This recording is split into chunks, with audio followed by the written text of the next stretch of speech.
Hello, hello! Do you want to know which biotech stocks have been the best of the week on Nasdaq? And why they've risen? And learn from them for future opportunities?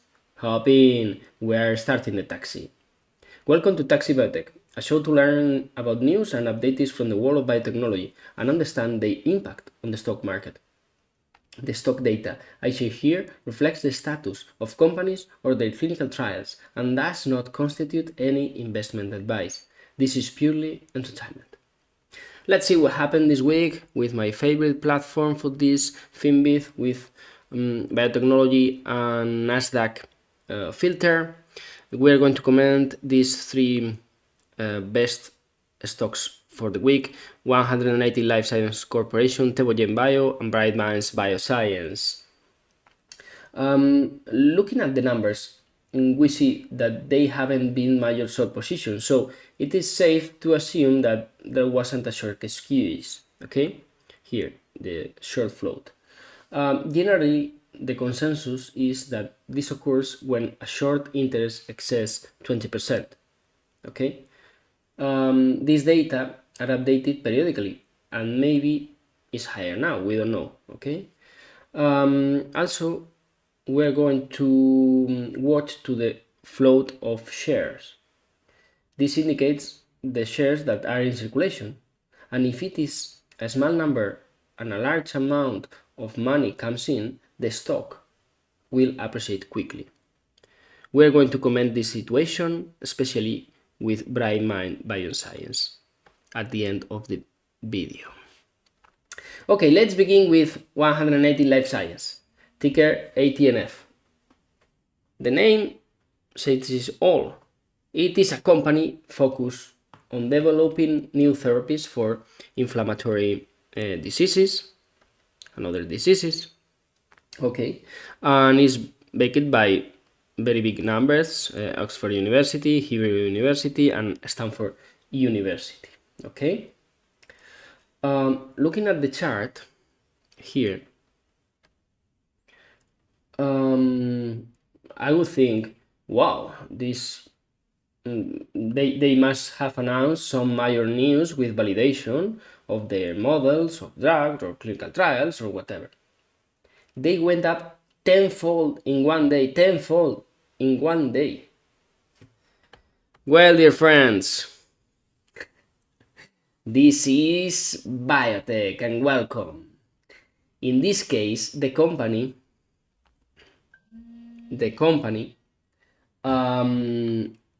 switch in a 180-degree turn to the world of online gaming, blockchain, and cryptocurrencies. They almost include artificial intelligence to complete the perfect recipe for speculation.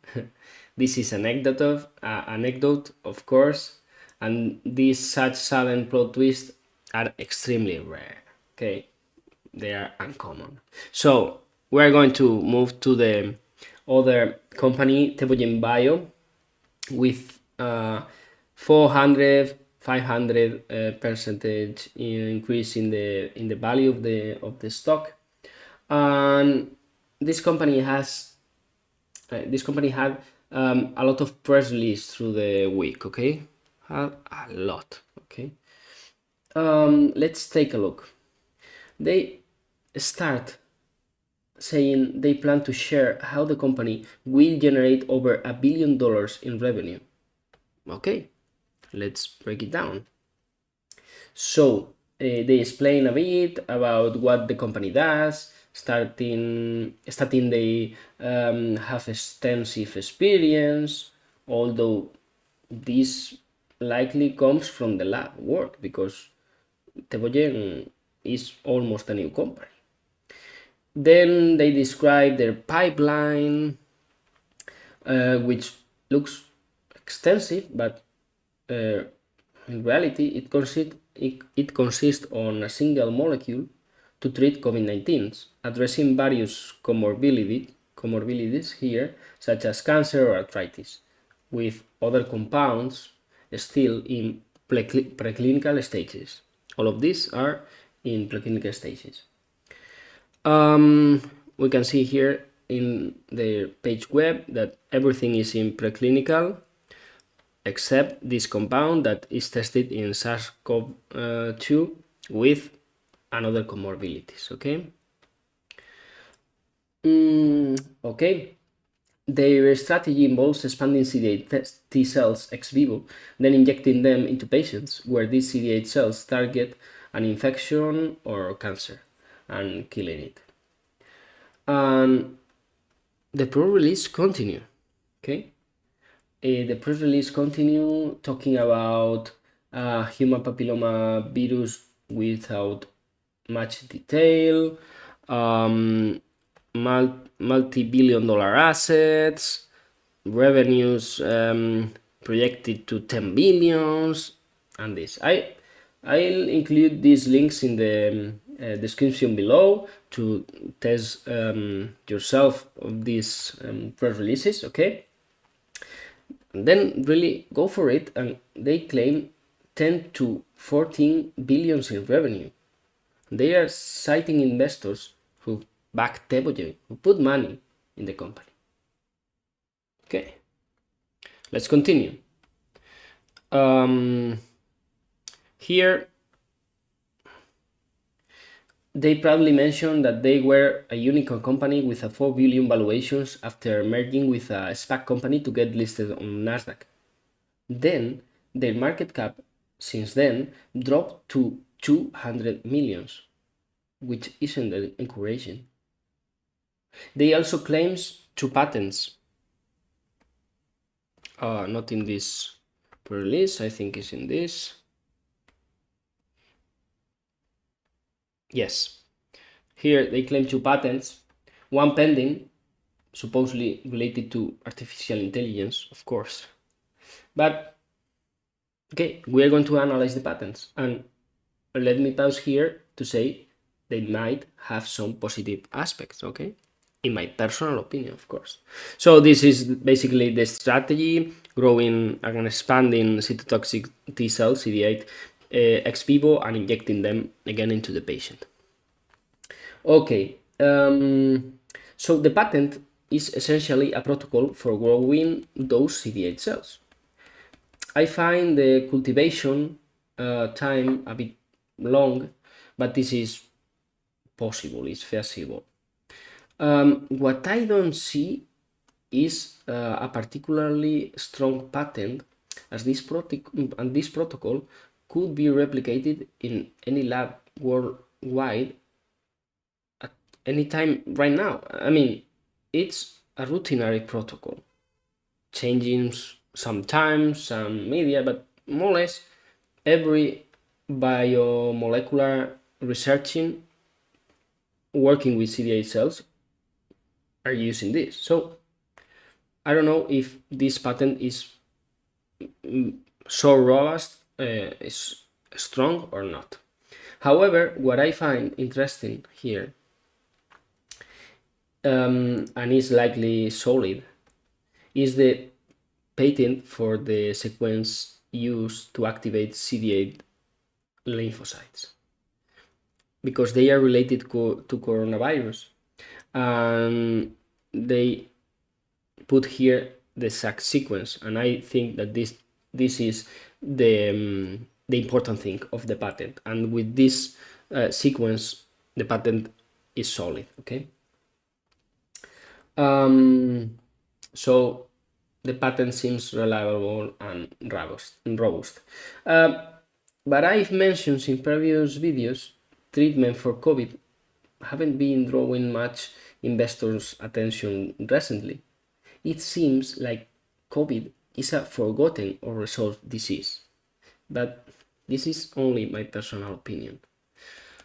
Moving on with TVGN, on October 15th, here, they highlighted data from a phase 1 trial published in August.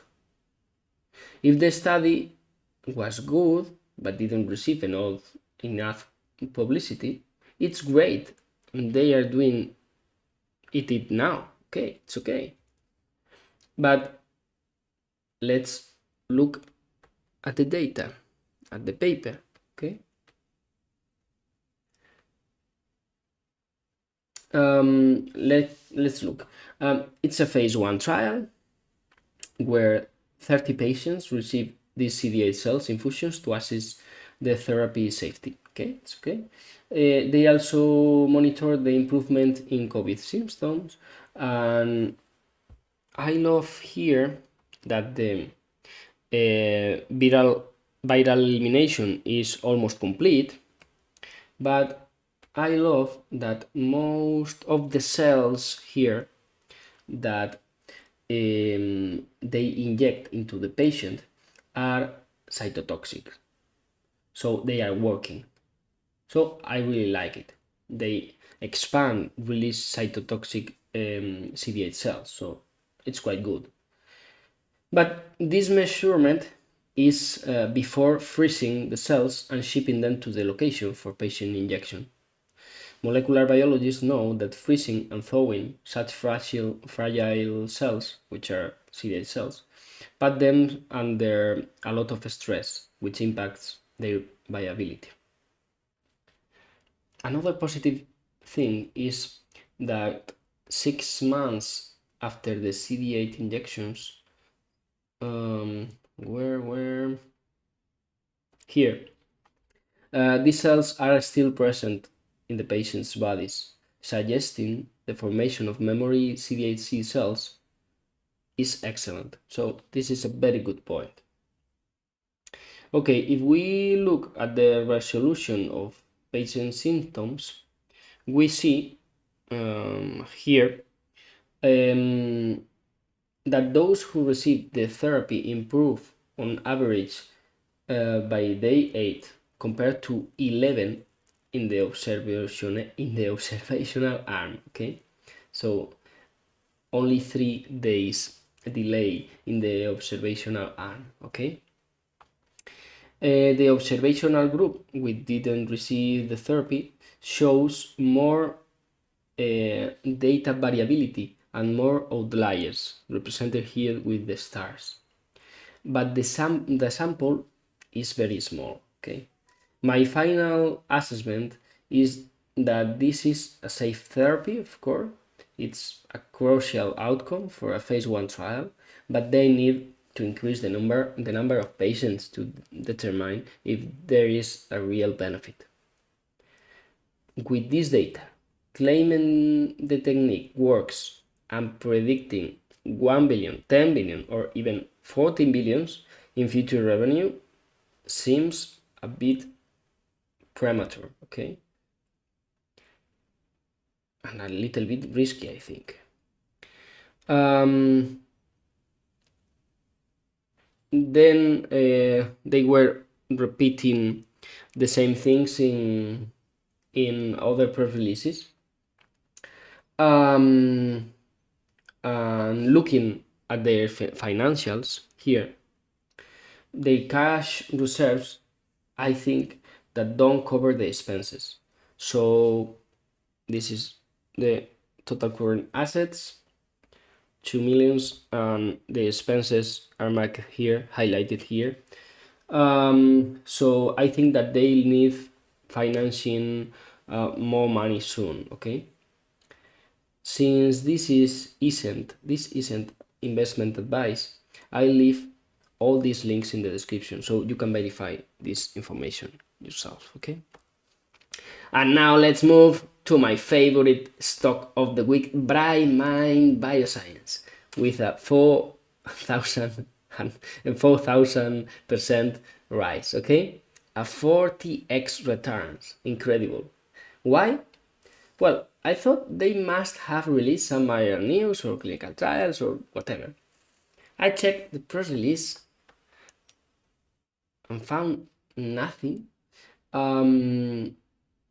I found that they would be participating in upcoming conferences, but was no new data for doing that. Looking at their pipeline here, they only have one advanced stage molecule in phase 2 for epilepsy and Dravet syndrome. So in September, they announced that they started phase 2 and confirmed they have enough funding money until 2026. So it's okay, but that didn't seem like newsworthy a 40x increase. I found that this molecule is safe and well tolerated in healthy individuals. Nothing extraordinary, okay, it's okay, but nothing extraordinary. And they went to Twitter and found an analysis by a Crocs analyst here, saying that this guy is comparing different drugs for the same condition. A competitor here with bexicaserin, that is part of Longboard Pharmaceutical. So going to Longboard Pharmaceutical, here's the molecule. And what happened with Longboard Pharmaceuticals? So they were being acquired for 2.5 billions in cash. Okay, at the moment Bright Minds have a market cap of 4 millions. So investors thought they are buying a similar molecule for 2 billions, while this one is more or less the same, is worth just 4 millions, and rushed to buy the undervaluated stocks here. Okay, undervaluated stock. The thing is that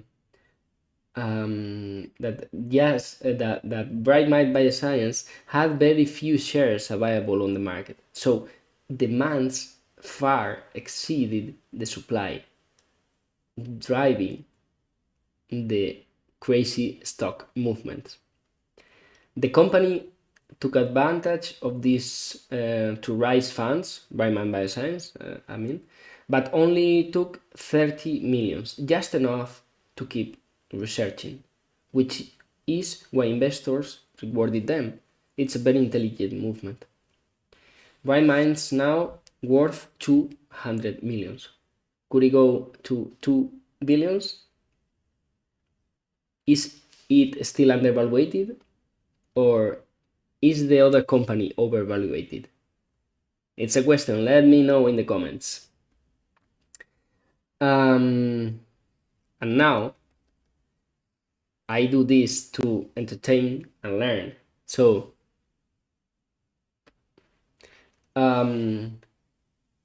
what have we learned? Okay, this is in Spanish, the other version of my channel, my main language, you know. So the first thing is that biotech can surprise us in an unpredictable ways, and we can't fight it. Okay. The second lesson is that we might be able to take advantage of situations when companies are being evaluated far above the market real expectations. There might be a window opportunity between the crazy revenue predictions and a well-being analysis done by outsiders or people or researchers that they are usually looking for biotech investments. Okay. In biotech, I don't recommend shorting the stock because these companies are so small and they could skyrocket unexpectedly and wipe out your entire portfolio.